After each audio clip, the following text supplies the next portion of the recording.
The Sleeping Beauty. Many years ago, in a very distant kingdom, lived a king and a queen. They were very happy, but sometimes they shied because they did not have a child to make their lives happy. That was one of his greatest wishes, but even so, the longed for son did not arrive. After some time, her dream came true, and the queen had a beautiful baby girl. They decided to organize a party. However, there were four fairies and they only invited three. The party was celebrated with great splendor. At the end, the fairies approached the princess to offer her a gift. Each one was giving the girls their best gift. One gave her virtue, another abruptly she wanted revenge because they had excluded her. So, without introducing herself or looking at anyone, she shouted, addressing the girl, "The king's daughter, when she turns 15, will stab herself with a spinning spindle and will immediately fall dead." And without saying more, he turned around and left the room. If the kings had invited all the fairies, that bad wish would not have been provoked, and they would not have feared for the life of the princess for so long. Everyone was stunned, and the king and queen began to uncontrollably. However, no one had noticed that there was still a fairy who had not announced her gift. The fairy came forward, came to the girl, and said,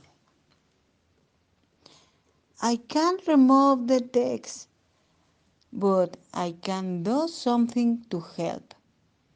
When the princess turns 15, she will not die, but will go into a deep sleep for 100 years, until a prince wakes her up with a kiss of true love. On her 15th birthday, the king and queen left the palace early, and the maiden was left alone. He took the opportunity to tour the palace, entered the rooms, and finally came to the foot an old tower. He had never seen her before, so went up the narrow spiral stairs that led to a small door. There was an old key placed in the lock. The princess turned it and opened it. In the room, an old woman sat spinning a spindle. "And what is that thing that goes around and emits such a nice sound?" the young woman asked. The princess approached and wanted to try. However, as soon as he touched the spindle, the curse was fulfilled.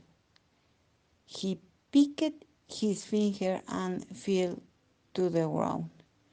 Upon return, the king heard the sad news and disconsolate ordered that the princess be placed on the bed in the most beautiful room in the palace.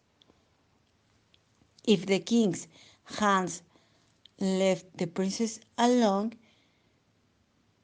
perhaps she would not have piqued herself with the spinning well, and the spell would probably have been undone. The news also reached the fairies, who immediately flocked to the palace. The same fairy who had changed the spell had the brilliant idea that the entire kingdom would sleep.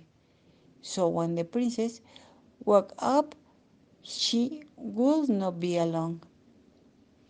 He also grew a strange lust for along the palace to keep it hidden from the curious. After 100 years, a prince who was passing by heard the story for the mood. One old man who told that behind the tombs there was a beautiful princess who had been asleep for 100 years, just like the kings and their court. The young prince wanted to know if it was true and set off on an adventure. The prince began to cut the thorns and the branches fell early in his wake. Thus he was a practicing little boy, little to the palace and began to see that everything was very strange. It seemed that they were sleeping slowly. When he entered the palace and in the great hall, he saw the entire court lying asleep and on the throne, the king and queen. If it had been a magic spell, perhaps he would have found a mummy kingdom. Finally, he reached the tower where the beautiful princess was resting. He approached the room, opened the door, and saw the young woman on the bed. She was so beautiful that he fell in love with her. Then they approached and, unable to contain himself, kissed her. Instantly, the princess opened her eyes and woke up, looked at him sweetly, and they hugged. At the same time, the whole court began to wake up. The fire in the hearth raised its flames and finished cooking the meat.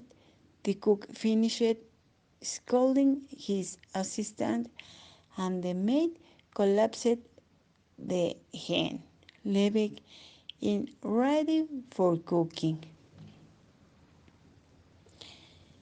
If the prince had not been curious, perhaps the princess would not wake up yet, since this was his true love.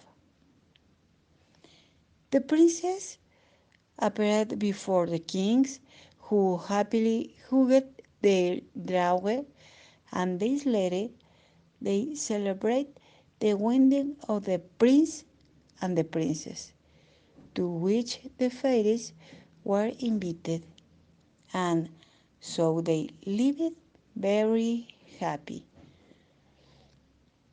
If it had been a story for real life, they might not have allowed the princess to marry a stranger unless the prince lived in a country or place that those kings wanted to conquer as well.